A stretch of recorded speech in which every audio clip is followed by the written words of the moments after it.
তোমালোকে পাঠটো ভালকৈ পঢ়িলা বুলি মই ভাবিছোঁ। গতিকে মই প্ৰশ্ন কেইটামান আগবঢ়াইছোঁ। 1 নম্বৰ, প্ৰাথমিক চিকিৎসা কাক বোলে? 2 নম্বৰ, প্ৰাথমিক চিকিৎসা বাকচত কি কি বস্তু থাকিব লাগে?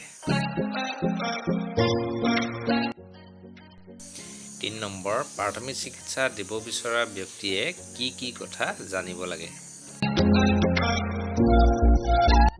4 নম্বৰ, ৰোগী মূৰ্ছা গ'লে কি ব্যৱস্থা ল'ব লাগে?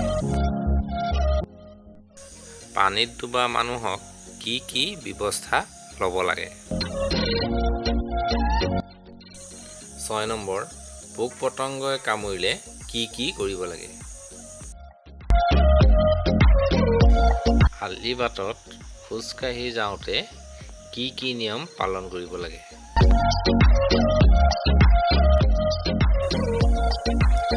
8 নম্বৰ, দুৰ্ঘটনাৰ পৰা হাত সাৰি থাকিবলৈ আমি কি কি সতৰ্ক হ'ব লাগে?